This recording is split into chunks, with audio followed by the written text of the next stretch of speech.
স্পাইডারম্যানকে না রেখেই মুক্তি পেল ভেনম মুভি, যে মুভিটি আমাদের পরিচয় করিয়ে দিয়েছে সিম্বিয়টদের সাথে। ইউনিভার্সালের ডার্ক ইউনিভার্স বা ওয়ার্নার ব্রাদার্সের মনস্টারভার্সের মতোই আমরা হয়তো সনির সিম্বিয়ট ভার্স পেতে যাচ্ছি, কারণ সনি ইতিমধ্যে প্ল্যান করেছে ভেনম ট্রিলজির, তবে কতটুকু সফল হবে তা বলা যাচ্ছে না। সে যাই হোক, আজ আমি আপনাদের জানাবো সিম্বিয়টদের ব্যাপারে সব কিছুই, যা জানার পর আপনিও হয়ে উঠবেন একজন সিম্বিয়ট এক্সপার্ট, এবং আপনার কমিক নার্ড ফ্রেন্ডদের সামনে গিয়ে আপনার বলতে হবে না কালা স্পাইডারম্যানের পাওয়ার বেশি। অ্যান্ড্রোমিডা গ্যালাক্সির একটি প্ল্যানেটে সিম্বিয়টরা বসবাস করে, যেখানে তারা সারাদিন কেবল উড়ে আর ঘুরে বেড়ায়। 1984 সালের সিক্রেট ওয়ার স্টোরি লাইনে সিম্বিয়টের প্রথম আগমন, কিন্তু সিম্বিয়ট এবং তাদের প্ল্যানেট নিয়ে আমরা বিস্তারিত জানতে পারি 2015 সালের guardian of the galaxy issue 23-তে। আর সিম্বিয়টদের অরিজিন নিয়ে আমরা প্রথম জানতে পারি নতুন ভেনম স্টোরি লাইনে। সিম্বিয়টরা নিজেরা নিজেদের ক্লিন্টার বলে ডাকে। যদিও সবচাইতে পরিচিত দুই সিম্বিয়ট ভেনম এবং কার্নেজকে আমরা ভিলেন হিসেবে জানি, কিন্তু সিম্বিয়টদের প্রাথমিক উদ্দেশ্য থাকে বেশ মহৎ। সিম্বিয়টরা খুবই শান্তিপ্রিয় এলিয়েন। তারা চায় অন্যান্য জাতির সাথে বন্ডিং করে নোবেল ওয়ারিয়র সৃষ্টি করতে। এই নোবেল ওয়ারিয়রের কোনো দোষ ত্রুটি থাকবে না। সহজ ভাষায় সিম্বিয়টরা অন্য জাতিকে সাহায্য করতে চায়, তবে সেজন্য তাদের হোস্টদের শারীরিক এবং মানসিকভাবে মহৎ হতে হয়। যদি এসবের কোনোটায় ঘাটতি থাকে বা হোস্টের শরীরে কোনো রাসায়নিকের অসামঞ্জস্য থাকে, তাহলে তার ফল হয় পুরো উল্টো। তারা কারাপ্টেড হয়ে যায়। তখন কারাপ্টেড সিম্বিয়ট হোস্টকে নানা ধরনের অপকর্ম করতে বাধ্য করে। অপকর্ম। সিম্বিয়টের সাথে হোস্টের থাকে গিভ অ্যান্ড টেক সম্পর্ক। ভেনম সিম্বিয়ট যখন স্পাইডির সাথে ছিল, সে স্পাইডির ফিজিক্যাল স্ট্রেংথ অনেক বাড়িয়ে দিয়েছিল এবং জাল ছোড়ার জন্য স্পাইডির আলাদা ওয়েব শুটারের প্রয়োজন হতো না। আবার ভেনম স্পাইডির থেকে দেয়াল বেয়ে ওঠার এবং ওয়েব শুটার অ্যাবিলিটি অর্জন করে। এছাড়াও সিম্বিয়ট তার হোস্টের শরীর থেকে রোগ, জীবাণু, পয়জন এবং ক্যান্সার দূর করতে পারে, আর হোস্টের শারীরিক শক্তি, অ্যাজিলিটি এবং হিলিং ক্ষমতা বাড়িয়ে দেয় বহুগুণে। এবার লেখাপড়া করব সিম্বিয়ট বায়োলজি নিয়ে। হ্যাঁ, কারণ আপনাদের বায়োলজি পড়তে খুব ভালো লাগে। সিম্বিয়টরা তার হোস্টের অ্যাড্রেনালিন এবং ফেনলথাইলামিন এসব হরমোন খেয়ে বাঁচে। সিম্বিয়টদের বংশবৃদ্ধির জন্য অপোজিট সেক্সের প্রয়োজন হয় না। তাদের কোনো অপোজিট সেক্সই নেই। তারা এজেন্ডার, ফলে তাদের এসেক্সুয়ালি বংশ বিস্তার করতে হয়। ওয়াও, অনেক বেশি বায়োলজি পড়া হয়ে গেল। সিম্বিয়টরা একেবারে একটা নতুন সিম্বিয়টের জন্ম দিতে পারে। এই নতুন সিম্বিয়ট তার জন্মদাতার থেকে অনেক শক্তিশালী হয় এবং জেনেটিক্যালি তারা তাদের পূর্বপুরুষদের অর্জন করা অ্যাবিলিটিগুলো পেয়ে থাকে। যেহেতু তাদের অপোজিট সেক্সের প্রতি দুর্বলতা নেই, তাহলে আপনাদের মাথায় প্রশ্ন আসতেই পারে, ভেনমদের তাহলে দুর্বলতা কিসের? তাদের দুর্বলতা হলো হাই ফ্রিকোয়েন্সির সাউন্ড এবং আগুনের প্রতি। এর কারণও নতুন ভেনম স্টোরি লাইনে উল্লেখ করা হয়েছে। I guess we found out his weakness. এবার আমরা আলাদা আলাদা ভাবে সিম্বিয়টদের নিয়ে জানবো। সবার আগে ভেনম। যেহেতু ভেনম সিম্বিয়ট মার্ভেলের প্রথম সিম্বিয়ট, তখন স্পাইডি ছিল ভেনমের host.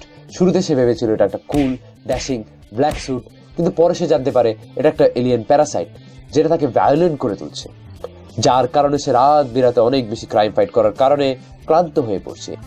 Oh my, Peter, did you get any sleep last night? এরপর অনেক ঘটনা ঘটে।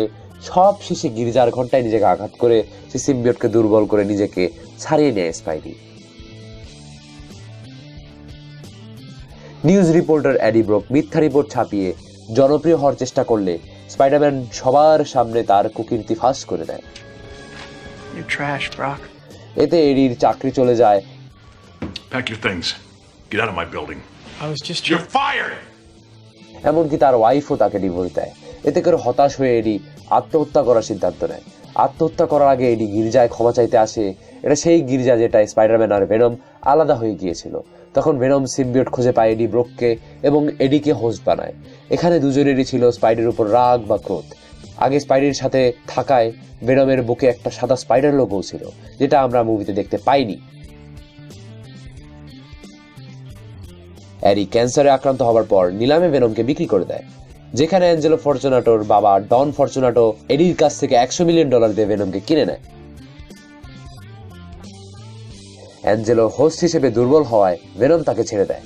এরপর স্পাইডির আরেক ভিলেন স্করপিয়নকে তার হোস্ট হতে প্রস্তাব দেয়। স্করপিয়ন সে প্রস্তাবে রাজি হয়। বিভিন্ন ঘটনার পরিপ্রেক্ষিতে স্করপিয়ন থেকে ভেনম আলাদা হয়ে যায়। তারপর ফ্ল্যাশ থমসনকে দেখা যায় ভেনমের নতুন হোস্ট হিসেবে। ফ্ল্যাশ হলো স্পাইডির একসময়ের ক্লাসমেট, যে পরবর্তীতে ইউএস আর্মিতে যোগ দেয়। ফ্ল্যাশ ইরাক যুদ্ধে দুটো পাই হারিয়েছিল। ভেনমের হোস্ট হওয়ার পর সে এজেন্ট ভেনম হিসেবে পরিচিতি পায়। ভেনম ফার্স্ট হোস্ট স্টোরিতে জানা যায় ভেনমের একদম প্রথম হোস্ট ছিল টেলকার নামক এক ক্রি সৈনিক। যে কিনা অ্যাডির এক্স ওয়াইফ এবং ভেনমের সাথে বন্ডের পর সি ভেনম হিসেবে পরিচিতি পায়। একসময় ভেনমের থেকে এডি আলাদা হয় এবং এডিকে রিকার্স আইল্যান্ড প্রিজনে পাঠানো হয়। সেখানে তার সেলমেট ছিল ক্লিটাস ক্যাসিডি। ক্যাসিডি একজন সাইকোপ্যাথ, যাকে মার্ভেলের জোকার বলা হয়। We're all gonna go kablooey! একদিন ভেনম এসে এডির সাথে বন্ড করে এবং এডি তখন জেল থেকে পালায়, কিন্তু ভেনম তখন ভুল ক্রমে একটি অফস্প্রিং রেখে যায়, যেটা ক্যাসিডির সাথে বন্ড করে এবং জন্ম নিল স্পাইডারম্যানের সবচেয়ে হিংস্র নির্দয় খুনি ভিলেন কার্নেজ। এছাড়াও কার্নেজের অন্যান্য উল্লেখযোগ্য হোস্ট হচ্ছে স্কারলেট স্পাইডার, দ্য উইজার্ড এবং নরম্যান অসবর্ন, গ্রিন গবলিন থেকে রেড গবলিন। লাইফ ফাউন্ডেশন এডি ব্রোককে কিডন্যাপ করে ভেনম সিম্বিওট থেকে এই 5টি সিম্বিওট তৈরি করে, অর্থাৎ এদেরকেও ভেনমের সন্তানই বলা যায়। এই 5টা সিম্বিওট হলো স্ক্রিম, রায়ট, অ্যাগনি, ফেজ এবং ল্যাশার। স্ক্রিমের হোস্ট ছিল ডনা ডিয়েগো, রায়টের ট্রেভর কোল, অ্যাগনির লেসলি জেজনারিয়া, ফেজের হোস্ট কার্ল ম্যাক। এই 4জনই ছিল লাইফ ফাউন্ডেশনের সিকিউরিটি গার্ড। এদের বাদে ল্যাশারের হোস্ট র্যামেন হার্নান্ডেজ ছিল লাইফ ফাউন্ডেশনের মার্সেনারি। এখানে সবচেয়ে গুরুত্বপূর্ণ সিম্বিওট বলা যায় স্ক্রিমকে। স্ক্রিমের হোস্ট ডনা ডিয়েগো একসময় স্কিজোফ্রেনিয়া এবং সিম্বিওটের সাইড ইফেক্ট ভুগছিল। তখন সে বিশ্বাস করত সব সিম্বিওট এবং তাদের হোস্ট খারাপ বা দুষ্টু প্রকৃতি। তাই সে মর্ডার মতো টু ম্যানি সিম্বিওটস বলে সব সিম্বিওট এবং হোস্টকে হত্যা করতে যায়। অ্যাগনি ফেজের হোস্টের পর একে একে 5 জনকে হত্যা করে সে পরে এডিকে হত্যা করতে গিয়ে ভেনমের কাছে পরাজিত হয়। এটাকে সম্পূর্ণভাবে সিম্বিওট বলা যায় না। এডি ক্যান্সারে আক্রান্ত হওয়ার পর মার্টিন লি বা মিস্টার নেগেটিভ ব্রকের অগোচরেই তার চিকিৎসা করে। তখন সিম্বিওট সেল অর হোয়াইট ব্লাড সেলের সাথে একত্রিত হয়ে সৃষ্টি করে অ্যান্টাই ভেনম।